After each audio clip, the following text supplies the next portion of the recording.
Here we are, Junkyard Theory. Welcome everybody. And today we got someone in the house. He is a film director, a writer director, a producer, actor, and also he used to be a gymnast, which is like super cool. It's a very unique combination. You don't get that every day. Adam Robitel is in the house. Adam, thank you so much for joining, man. And are you Uh, bored? Ayubowan. Akash, it's great to speak with you and your listeners and all the lovely, amazing people of Sri Lanka. Thanks for doing this, man. It's so great to have you on board. Adam, I've been following your movies closely ever since the taking of Deborah Logan, and I know you've been in the business for like far longer than that. Walk me a bit through your origin story. What was that like? How did you get into the business? I always say I showed up in LA wanting to be famous initially. I didn't have a clue what I was doing, and I ended up going to USC Film School, Hmm. and initially wanted to be an actor, I think, but didn't really have, as I say, the testicular fortitude, the balls for it. I was thin skinned and I was partying a lot. And I like every kid who is quasi popular in high school thinks that they can go to LA and suddenly become a star. Like I thought that's how it worked. And, but I got to LA and, at SC, I really kind of fell in love with the filmmaking process. I didn't know that I wanted to be a director. In fact, I still don't know if I want to be a director, um, You seem but I to be doing was a pretty good job at that. Thanks. I keep faking, I keep failing upwards.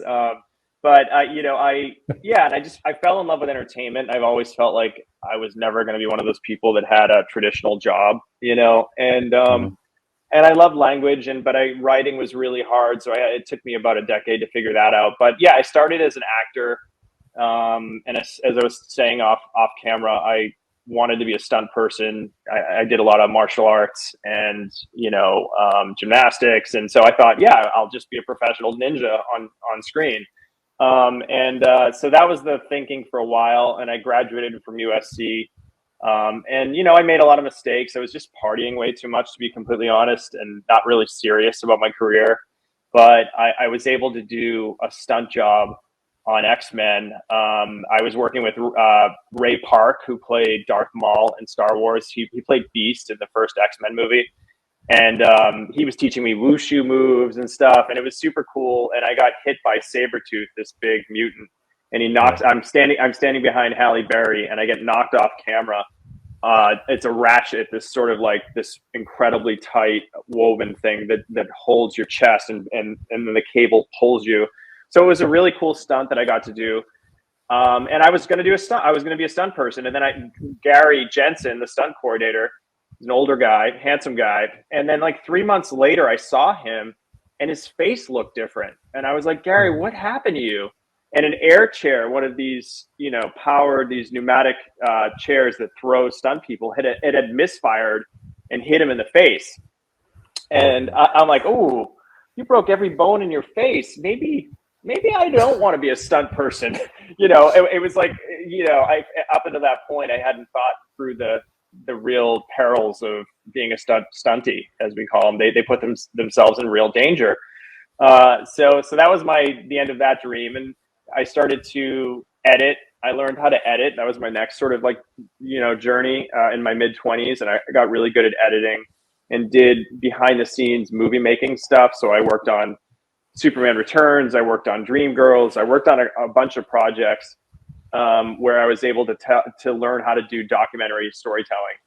And so by the time I got to the point where and then at night I was teaching myself how to write. I was struggling for years, and I wrote a script like it was my version of Seven, which was sort of like a Boston detective investigating a grisly cult murders, and it had sort of a possession demonic, or I always liked horror and dark material. So that was my first crack at a script. It took like 3 years.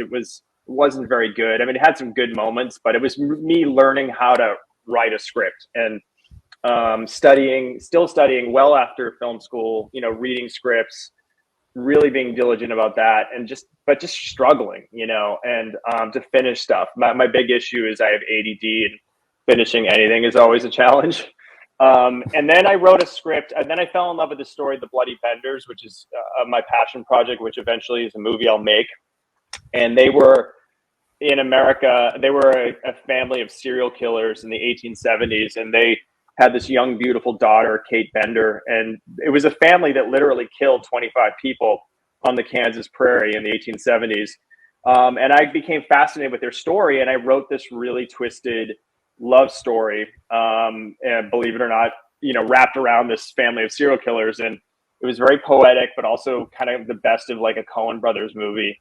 And Guillermo del Toro read it and loved it and was flirting with directing it after Pacific Rim. And so suddenly I had this huge, amazingly talented director saying, hey, this kid knows how to write. So I felt like, oh, I guess I know how to write, and for 2 years I waited patiently for GDT to do the movie, but he was so busy with other things. And so in that time period, I thought, oh, maybe I should focus on a little horror movie that I can go and direct. I didn't necessarily want to direct because I don't like telling people what to do. I don't like conflict necessarily, but that was the thinking. And so I wrote this little horror movie, the Taking of Deborah Logan. Like I was so terrified of Alzheimer's disease, and I watched this, and it was also thinking, because I had all that documentary experience, shooting documentaries, editing documentaries, I thought, okay, if I'm going to jump into making a movie, like why not like a fake documentary that then I can add all the great horror scares and stuff. And so that was the thinking. And then I was watching this documentary about this woman who had early onset Alzheimer's, and she was like 50 years old. And she was talking quite lucidly about what it was going to be like to lose her memory. And she was writing notes on the mirrors and stuff like that. And then it cut to her a year later, and she was as white as snow, didn't recognize her husband, her daughter, just completely gone. And I was so chilled by that. And I showed that to our producers, and I said, look, this is so scary, and it's so inherently dramatic already. Like it would be a great scary drama, but like imagine this turning into a type of possession movie where it's not necessarily Alzheimer's at the end of the movie. It uses it as a metaphor. And so that was the beginning of it. And then it took me meeting Gavin Heffernan, who became my co-writer, to really kind of force me to get it over the finish line and get it made. And it's still the thing I'm most proud of, because it was just a very small crew. It was all based in performance. Jill Larson and Ann Ramsey were just incredible performers who trusted me and trusted the process, but also just brought so much depth to it. And when people watch the movie, they really respond to the characters, the mother-daughter relationship. Yeah. And like I was saying to you, because of CG and the nature of these Marvel movies, like the audiences have seen everything. You know what I mean? And so they're not impressed anymore by an amazing image, but they are, if you can play with their expectations and the context of the image, i.e. in our movie, we start with a very grounded medical documentary. And then by the end of the movie, we're going into these supernatural images that are terrifying and unexpected. There was even I remember when the movie released, somebody had taken the famous swallow shot of her jaw distending, and they posted it in Pakistan.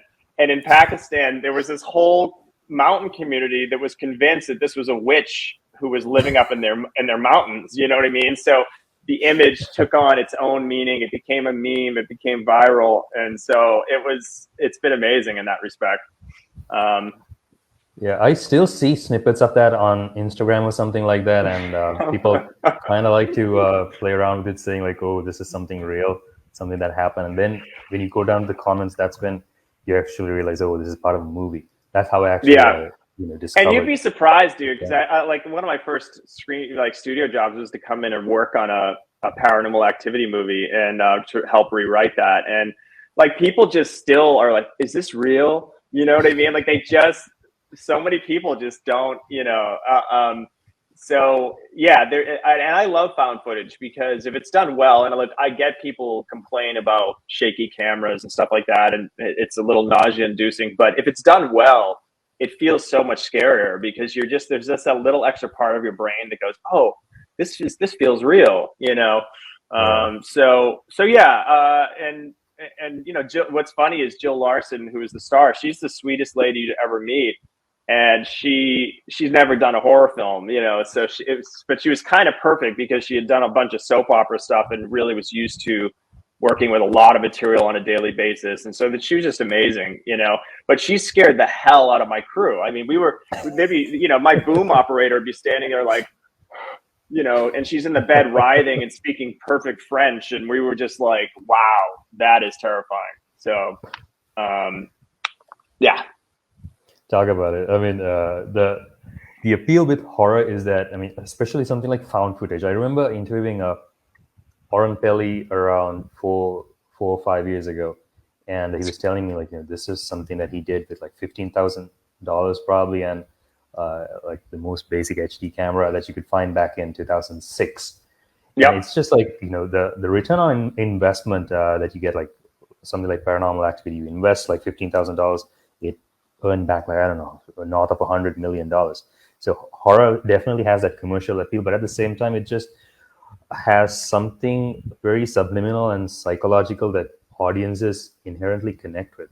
I mean, Yeah. with various regions, it's kind of different. Over here in Sri Lanka, I don't know, maybe it's like cultural horror movies don't work that well, but out in the West, it certainly, you know, has an appeal. And like you said, you've always been interested in the macabre, and I see, you know, that trend has kind of continued in your career as well, starting from The Taking of Deborah Logan to Insidious, The Last Key, and Escape Room, the franchise in a certain way, and also what you're working on right now.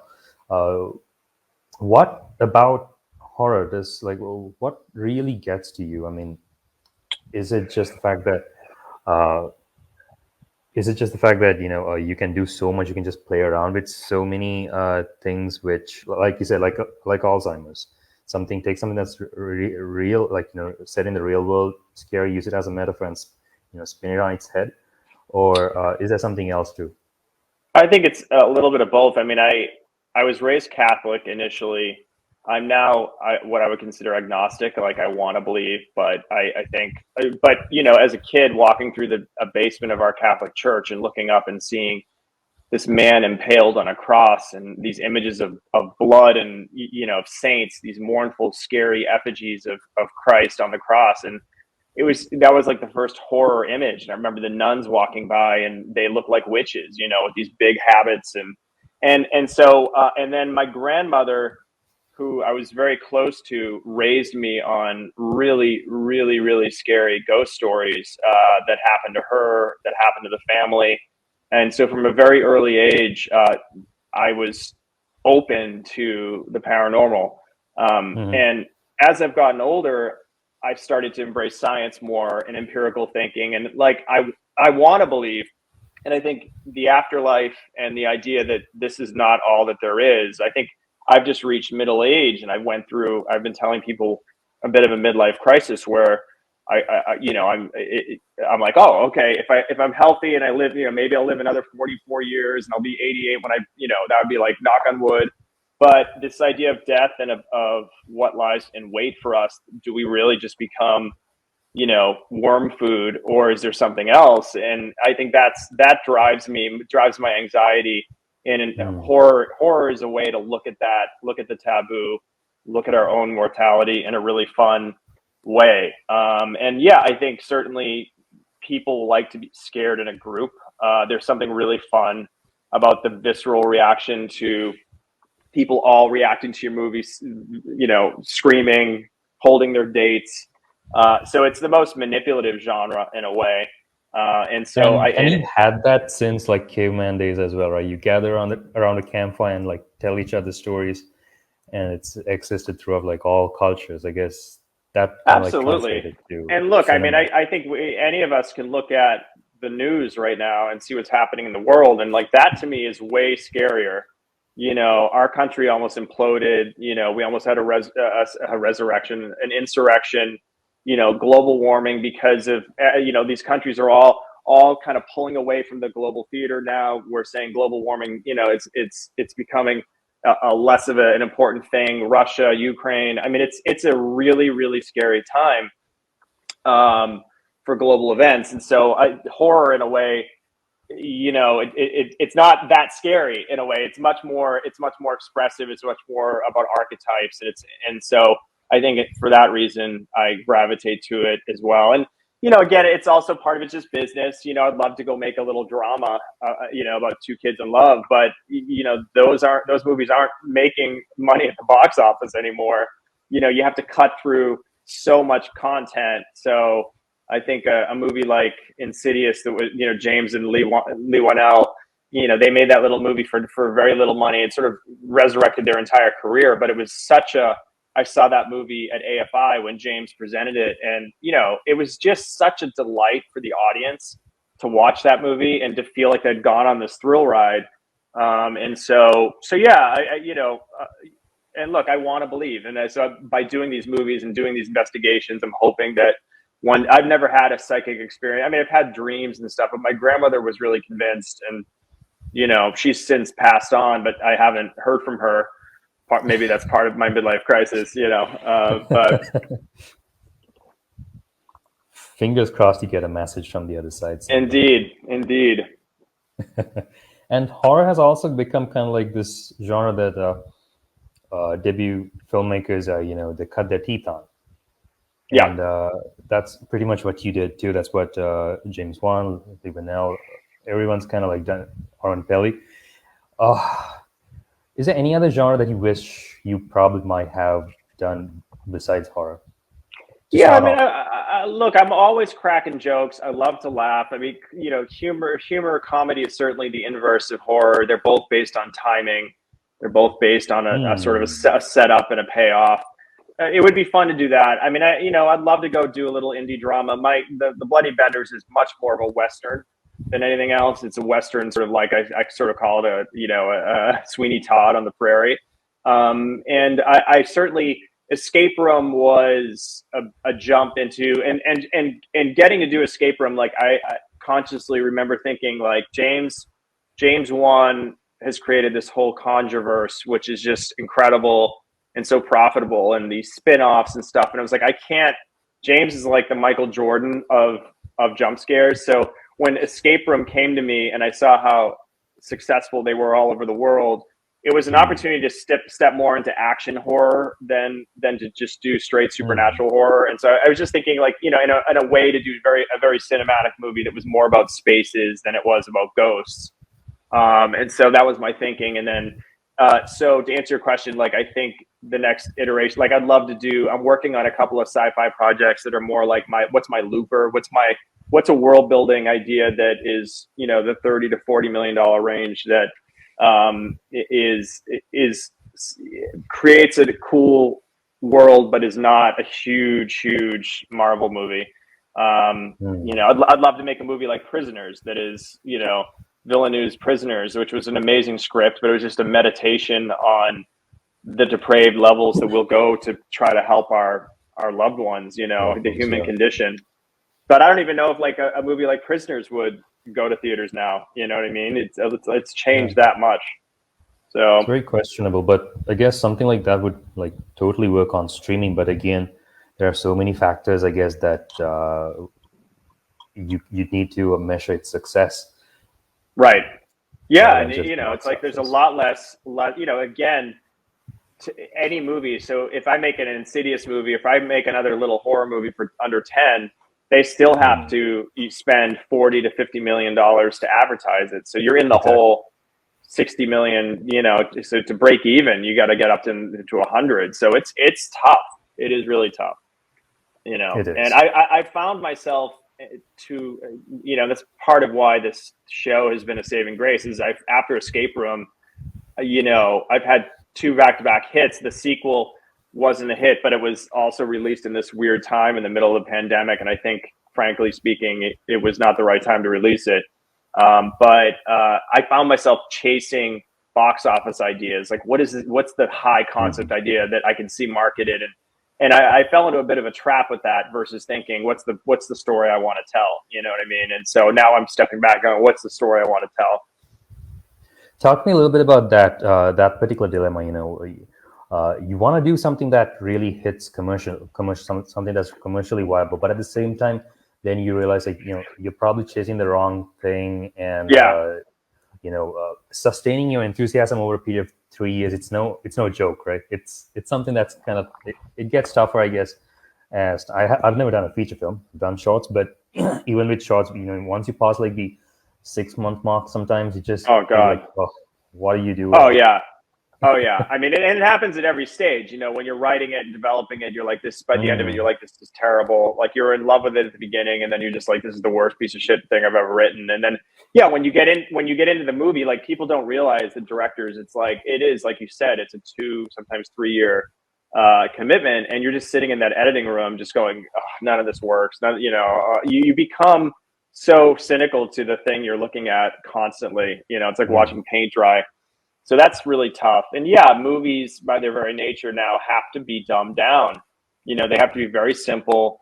You're trying to play to a large, wide audience. And I haven't figured out in the genre space yet how to make it simple but smart. I think a guy like Mike Flanagan, who is just a master at that, has really done that. But a lot of his, where he's shining now is in his series, and in a series, you're allowed to paint characters that are not necessarily likable. They're understandable, but they're not likable. You get to explore nuance in a way that in a movie you have 90 minutes. You know what I mean? It's like, and a lot of, all the movies I loved as a kid, all the Spielberg movies and Close Encounters and all these movies, like their first act was like a 45-minute block, Poltergeist, and it was like, you just sat and lived with the family, and E.T. and all these movies just really took their time to build up that first act to really get to know them. And then they throw the alien at them, or they throw the poltergeist at them. And now, because of the way we're so conditioned with our phones to be ADD, it's like, I can't believe I haven't checked my phone since I started talking to you. The first act gets really short and truncated. And so, yeah, you really have to the movie has to be really kind of simple, in a lot of ways. And so anyway, that's the thing I'm wrestling with a bit now. And yeah, high concept certainly helps. A movie like Lights Out, like that wasn't based on anything, no IP, but it had this really hooky trailer, right? Girl walks into a room, turns on a light, shuts it off. There's a thing there, turns it on, shuts it off.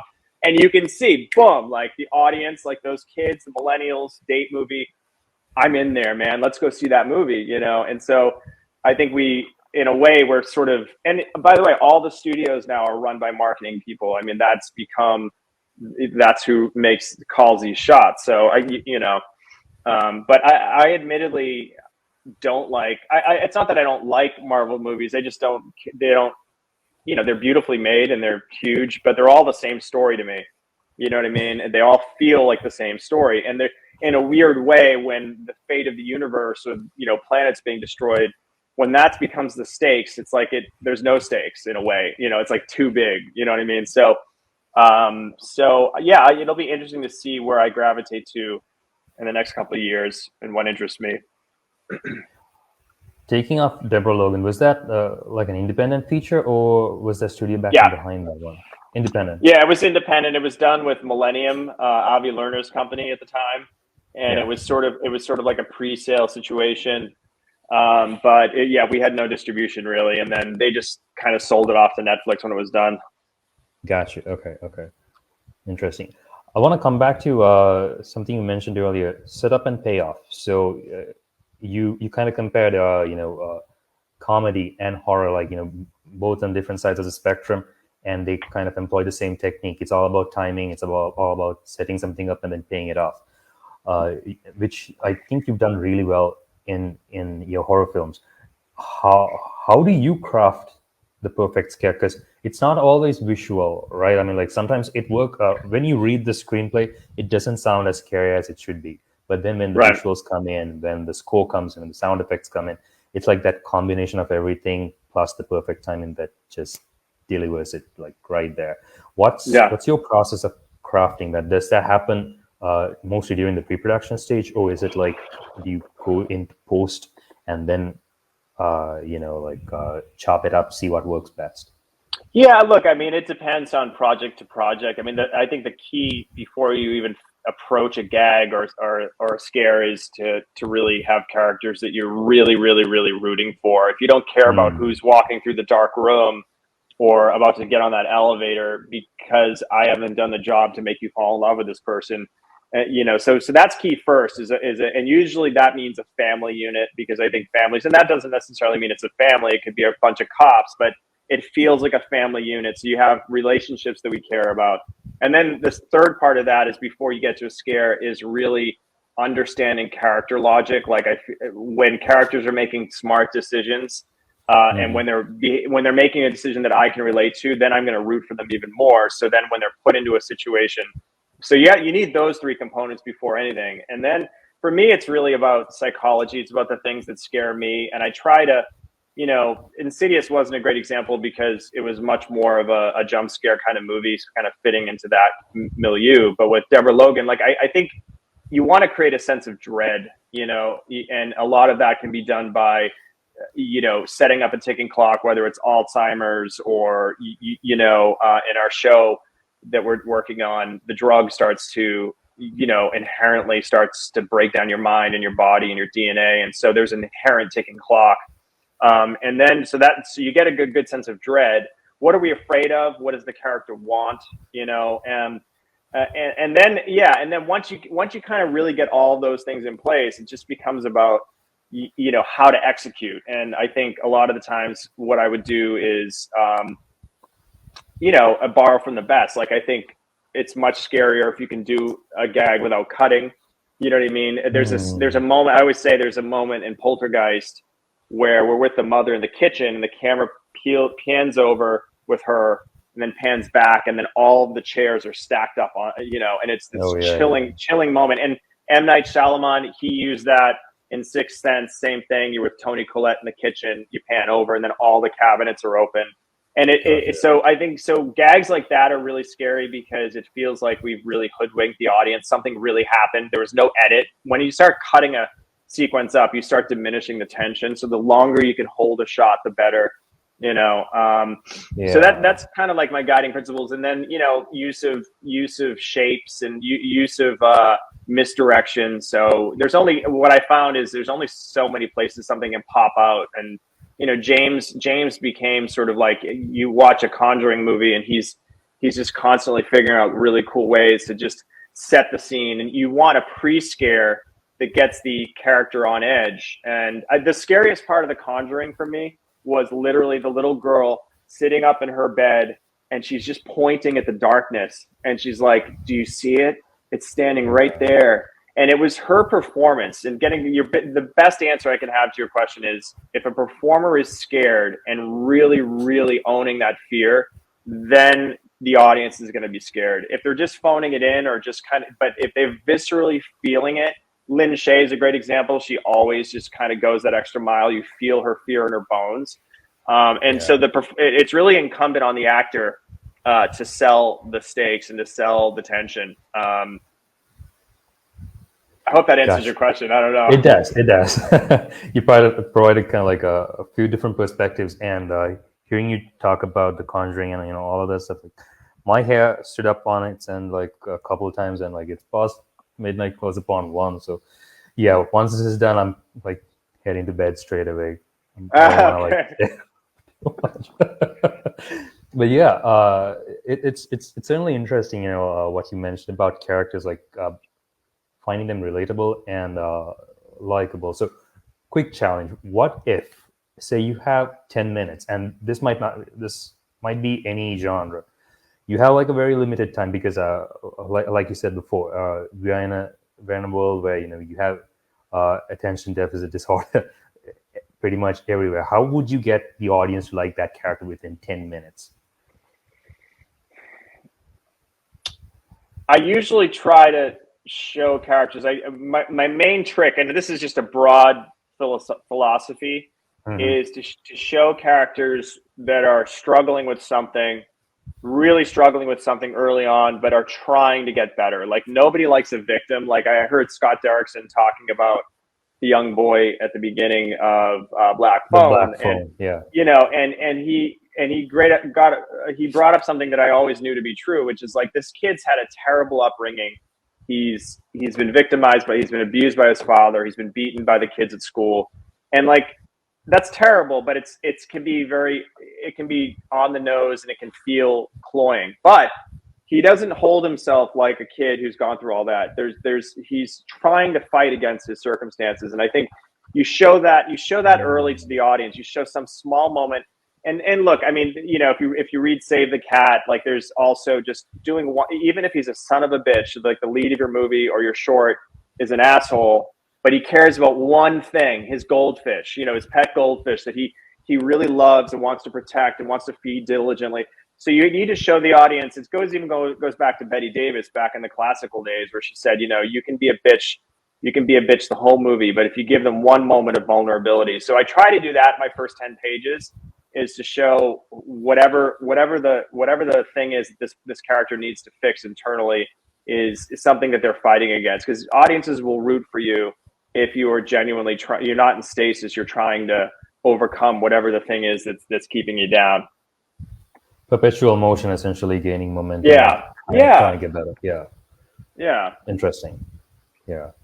So, moving on from independent movies, and then you arrive at studio films.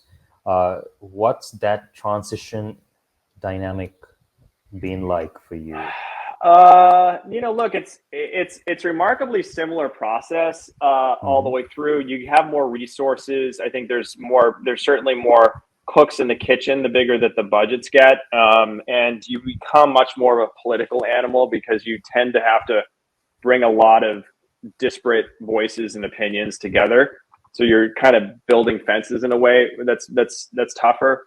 But for the most part, yeah, it's weird. The process of filmmaking, whether you're on a 10-person shoot or a 200-person crew, is similar, you know, and having an amazing team. You know, I learned so much from my cinematographer, Mark Spicer, and Ed Thomas, who was my production designer on the first Escape Room, and they took me under their wing, and they knew I had made 2 movies. Meanwhile, they had made 20 or 30, you know, collectively. And so, and I try to always empower. You know, I'm confident enough in my lack of knowledge in certain areas, and so I'm very, you know, and so I've learned like a sponge. You know, and so I think part of that has really paid off for me, is just, you know, my crews, that I always really appreciate how hard they work, and it's not lost on me. A lot of directors, they don't give a shit, and so I try to do that, and then but yeah, the studio realm is tougher. You know, you have, and then you're dealing with typically bigger stars or stars with, you know, certain attitudes, or, you know, and so you have to manage. It's a lot more people managing in a way, and so that becomes a challenge. Gotcha. So more like a wider spectrum of voices to listen to, kind of bring them all into the balance, see what you gotta compromise, see what you can't really compromise, and essentially provide some sort of a hopefully good soup to the audience. Yeah, and you know, I mean, with some of the studio executives, you know, some of these bigger movies, their whole career is a lot riding on that. So you know, I'm one of those people. I'm learning how to. I'm very empathetic. If you walk into a room and you're having a bad day, I want to fix it. I want to know. I'll get Akash some soup, get him a coffee, you know. And with the bigger budgeted movies, there's just it's always a panic, because every decision could potentially sink the movie, you know. And it's a weird business in that sense too, because you can have the best script, the best writers, the best actors, the best director, and the movie opens during a hurricane, or nobody goes to see it, or marketing didn't do the right thing to grab the eyes. And so there's a lot of variables that you have to just be zen about ultimately, you know, and why a movie works and why a movie doesn't work. I think a lot of it has to do with luck, and the right timing, you know. Yeah, that's true. So as a creator, you know, working in a studio space or within like an independent workspace, were there any instances where you had to fight to put your vision in front of the screen? And if you did, like, how did you navigate this? Because there's always a bigger fish most of the time, unless you are producing your own thing. In such cases, like, what's your technique? Yeah, great question. I'm usually the first step to that is knowing what fights to fight, because you can't win them all, and you have Mm. to. There's certain things you're going to inherently have to compromise on certain things. And the studio or the producers, or even on an independent, certainly they're always going to want to downsize the vision. And so for example, I'll give you a great concrete example. In Escape Room 2, we have a whole train sequence where I derail a New York City train car, and Yeah. production wanted just to put black out the windows with some lights moving by. And I said, no, no, no, no, no, no. If you're in a tunnel in a subway, you're getting all kinds of visual information. You're seeing piping and lights and indentations and graffiti. And production kept saying, oh, no, no, let's do a cheaper version, because they didn't want to do all the visual effects of through the windows. And Yeah. so I just every day would just say, this is not how I'm going to do this. And I would show, we got video of going through the tube in London and seeing all that information and different comps from movies. And I finally won that argument. But it was a lot of back and forth and a lot of just me just holding my ground and saying, look, there's no way this is a big theatrical movie. It should look, the point of the train derailing is it has to feel like a real train car. Otherwise, what's the point? Let's put it in a coffin. Yeah.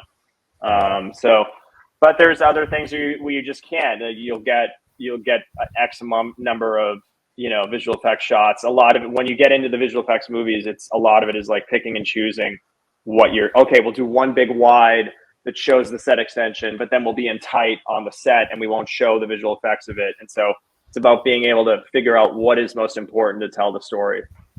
Gotcha. And I think, relating to that particular train sequence, the decision that you made was, it was correct, because that there is so much information geographically that the audience also kind of like puts into their head. It just goes into their head subconsciously. So you have the spatial awareness, and if you just use poor man's technique on that, I don't think it would have had the same No, effect. and like other things, like when production said, okay, I have this New York City train station, but you're only going to be able to I wanted to build a big, beautiful train station. And they said, oh, okay, we started with a set this big. And then they went, okay, this big. And so then I had to figure out how to reuse that little piece of set. So I had all of the extras, we brought in different extras, we brought in different beats. And so we repurposed it and then stitched it all together to make it feel like it was this long New York City subway station. So you work with the resources you're given and you figure out a way to make it work. On a bigger movie, they would have just built, a 300, 400 foot, meter set. Problem solving. Yeah. That's essentially what it is. Yeah, indeed. And, the more I get into it, I really like previs. I like animatics. The actors usually have their own ideas, but if I had my druthers, I would board and block every single moment. And, the escape room movies were tough in the sense that they're very camera related, and, the camera's pulling back as an actor pulls back and the ceiling's turning on, or, we're hinging down on a crane, a kid's hanging on a wire and the floor panel's dropping away. And so I think what I've found is that some of the younger actors that want to be free and be spontaneous, they don't like movies like that, because they do become, okay, come over here, say your line, then climb this little piece. They feel more like they're little human widgets, and so so you got to be on board for that. Half of a Marvel movie, their characters are talking to tennis balls, and so it's a different technical craft of technical acting that not every performer likes. So anyway. I want to have a question related to acting, because you used to be an actor. So, but before I come to that, since the escape room movies, you said like it's very camera driven, and like you have you need that spatial awareness, because this deals with space essentially. How, let me phrase it this way: how often do you get in touch with the cinematographer? Like, how early on do you, I guess, like hire? I couldn't take a look at the technical crew list, but was it the same cinematographer that you hired? And if so, how early on in the process did the two of you get together and discuss like the Yeah, I required. mean, any movie like that, you know, in a perfect world, you'd have 10 weeks of prep. Hmm. And as we do a lot of location scouting, a lot of the sets because we shot in Cape Town, South Africa, we built, you know, we built the billiard room set from Escape Room One. We built the hospital. We built a lot of them were built on stages. And so by the time you get to the middle of your prep and you're starting to really build and see and sets are hopefully being approved so they can build them, you know, I'm working with my DP, Mark Spicer. We're walking through the space. We're using Artemis on my phone to kind of find the angles, find the moments, you know, and so it's a very, very iterative process. So by the time and working with Ed to figure out, oh, okay, if we back up an actor here, we're going to need to take the wall out because we're on the plane fuselage. And, you know, I want to do a shot that is like a crane shot of her running down the aisle on the plane. Oh, shit. Well, that means we need a flyable wall. And so as we're working on shot lists, the sets themselves are changing, and there's being amendments. We're going to put lights up in here. We're going to, you know, and so it's a very fluid process. And I work with Mark. We work on shot. There's a cool program called Shot Designer where I have an overhead blueprint of the set, and then I have little stick figures that are moving about. I'm figuring out what the lenses are going to be, where the camera's going to pull back to, where even where, you know, the props are, you know, where's that sofa, where's that chair. So we try to visualize the space as much as possible. And then by the time we get to our rehearsal days on set, like Escape Room, I had 6 actors in a space, you know, and every one of them wants to be doing something interesting. Every one of them needs to know where they are. In the script, it might say Zoe walks over to the door and tries the door. Meanwhile, I have to figure out what these 5 other actors are doing, and how are they, what is their story in that moment. So it was a Hmm. very complicated choreography that really kind of sharpened my mind for how to get the best out of, you know, your coverage. That's interesting. That's brilliant as well because it forces you to essentially think about, you have the central storyline and like your camera's probably following some like one person, but what else is going on in the background? Because although you are covering one aspect of it, there's something else that's taking place, and essentially you got to come back to it at some point. You got to switch it Absolutely. all up. Yeah. Yeah, absolutely. And, you know, it's like sometimes we would take girls from the office, you know, when we would go out and just do storyboards. Like once the bones of the Hmm. set were being built, we would take frames, and then, you know, and then invariably sometimes actors are really compliant and want to do what we pitch. Sometimes they come in and go, oh, no, I wouldn't walk over there. But because Right. we've done that work and already, and we know the spirit of what the shot needs to be, then we can adapt. They can get it up on its feet. They can rehearse it in a way that might be a combination of ideas, and then we've done all that legwork already, so we can adapt. Gotcha.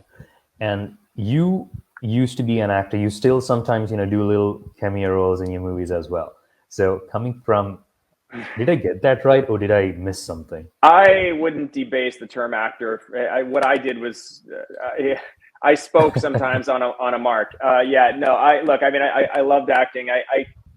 I put myself in Escape Room One. It was the first thing I cut out of the movie, only because it was just not the right.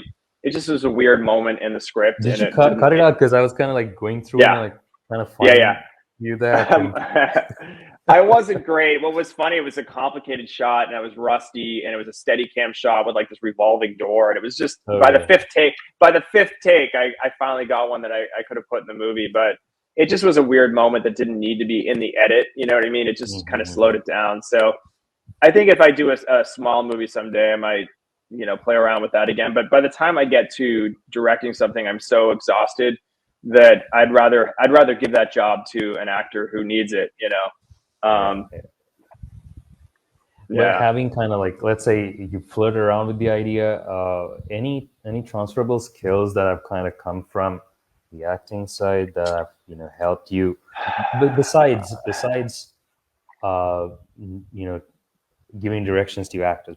Besides that, is there anything else that has Yeah, I helped mean, I think doing scene study class and studying theater in college, if anything, it really helps the writing because you? Hmm. you learn subtext. You learn not every, you know, bad writing is somebody saying how they feel, and saying their subtext. And so you learn how to do things through behavior in a way that I don't think a lot of writers do, that are stuck, in their apartments who aren't having life experiences. And so in studying human nature, I watch a lot of documentaries now to really understand behavior, because it is a visual language, and the less you can have them say, the better. So I think in that respect, and then having had some acting experience, I try to, and early on I had to learn, because each actor wants something different. Like, sometimes actors want to be told exactly what to do, and sometimes they want line readings, and some of them just don't want you to tread on their magic. You know what I mean? And so you have to be careful with what each actor requires of you, and some of that is a growing pains kind of thing. But you always want to put it through the prism. Like, I remember with Lynn Shay, who's a good friend of mine, and I said, well, no, Lynn, the audience will think. And she's like, I don't give a fuck what the audience thinks. You know what I mean? She was thinking just purely as Elise. And so it was a valuable lesson in, you have to approach it always with what the character's logic is, what's their point of view, and what are they thinking and doing, And if you can get that kind of prism right when you're approaching the material, it's going to be better all around, Yeah. Even though I want you to, to step over the edge of this cliff so I can get that great shot that's going to be like, oh my God, you're looking down. It's like, well, what if I'm afraid of height? They a lot of times they'll, there's situations where like it's at night and there's a barrel fire, and I want to put like a transient homeless person at the other end with a barrel, just to give a little firelight, and then you'll have an actor go, oh, well, I wouldn't walk in here then because I'd be afraid. And so you have to kind of manage like the aesthetic with the logic, and it's just a dance. Like you said before, it's a lot of people management. Oh yeah. And what if I ask the same question, put acting aside? You used to be a gymnast. Any transferable skills that have helped filmmaking in general? Because I usually ask this question as well. Like, Yeah. Look, gymnastics and martial arts, like I haven't done a full-on action movie, but I'm really excited to do that, because I grew up with Bruce Lee movies and ninja movies, and I think dance, it is such an inherently visual medium, dance and fight and all of that, and so I'm looking for, like, I'd love to do like a parkour movie, or that really are a free running movie, because I constantly am watching videos on Instagram of kids like jumping off of bridges, and the human form in motion is so fascinating, and I think there's a whole world to be tapped there. There was an amazing documentary that David LaChapelle did called Rise, which was basically all these krump dancers in LA, and it's these urban communities who, instead of resorting to violence and gang violence, they do dance offs, and the footage is just incredible. The dancing is incredible, and so yeah. What's this called again? It's called Rise, Rize.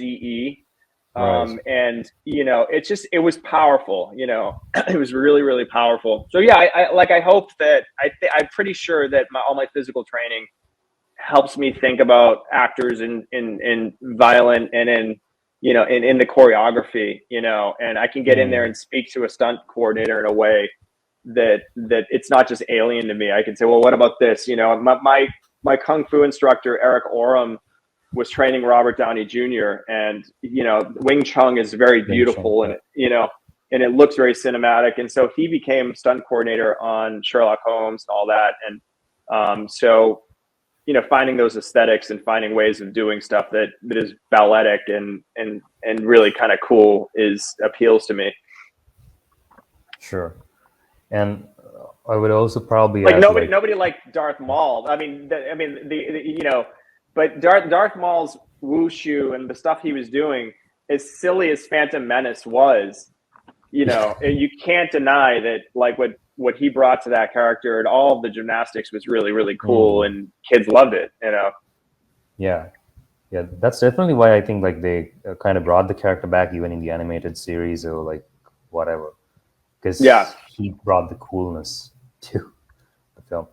And also, I would just add that, the whole discipline that you kind of get from martial arts, gymnastics, any physical activity, that probably also helps maintaining the enthusiasm, not maintaining the enthusiasm just itself, but also helping you play the long game, because it's not just about, it's essentially filmmaking is kind of like delayed gratification, right? You work, Oh yeah. work for something that you don't really know how it's going to turn out at the end of the day. And maybe even like once you're done with the film release, the release is probably like months away, and you just gotta work up until that.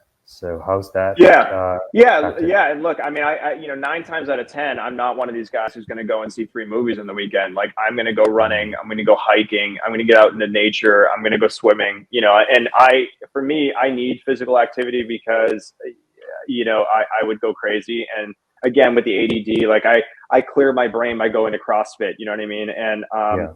And, you know, it's not for everybody. I get it, but I'm a bit of a proselytizer for that. And then when I'm on set, because they're really long days, I'm never sitting down. I have gear and gym, and I'm doing pull-ups, and it keeps my energy so I can run right in and be with the actors, run right back. You know, I'm always on my feet. And so maintaining that physical, you know, I'm in my 40s now, but maintaining that physical discipline helps me keep my energy up, you know? So, and as Jay Ellis, who just starred in Top Gun, you know, he was in Escape Room One, and he called me coach, you know, because I was always like, all right, you know, let's go, you know, and it was like always that kind of like that energy of just a you know, a cheerleader and a coach and keeping everybody excited, because that's the hardest part is you want to set a tone that I'm always there early in the morning. I'm always excited. I'm always, because if you give them that, then they're going to give that back to you. You know, if you're just indifferent or if you're just sluggish, they feel it. That's And so you don't, reciprocated back. Yeah. yeah. Yeah. Uh, Final question. Any rituals that you do during, like, you know, every single day, day in, day out, anything that helps your creative process? Is there something that you do without fail? I try to do a little gratitude list in the morning, because it does get tiring, Mm-hmm. and you know, these movies are, you know, when I'm on location, I don't have a life.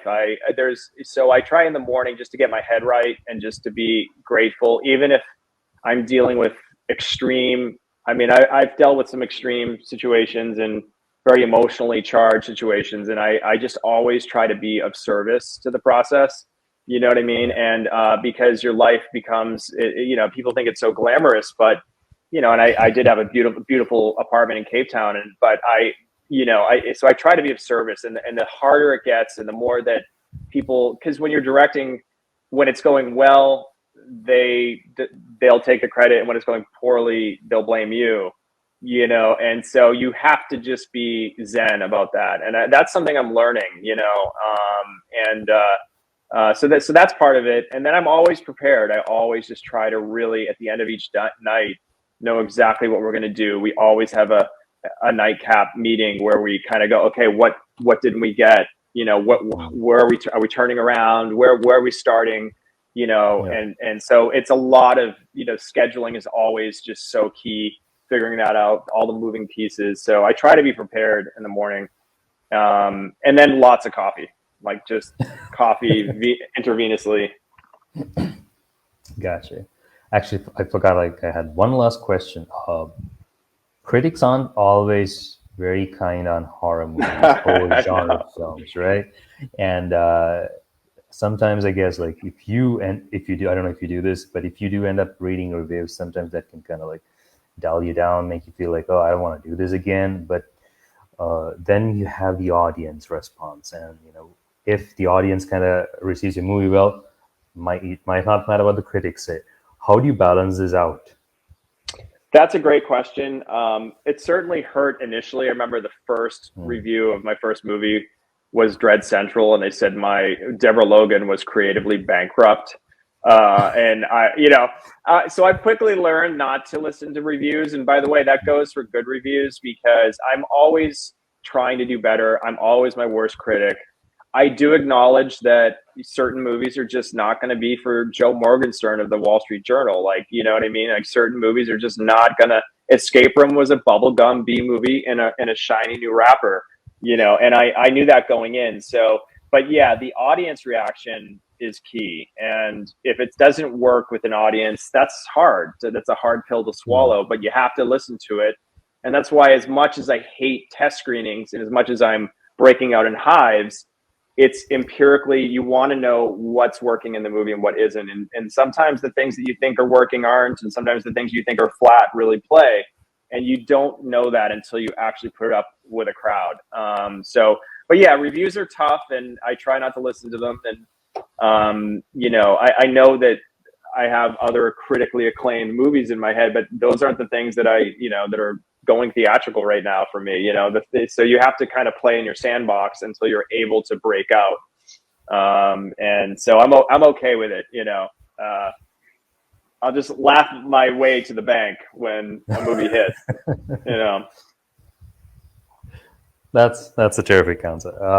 Adam, this has been really enlightening, and thank you so much for taking the time to talk to us. Ayubowan again.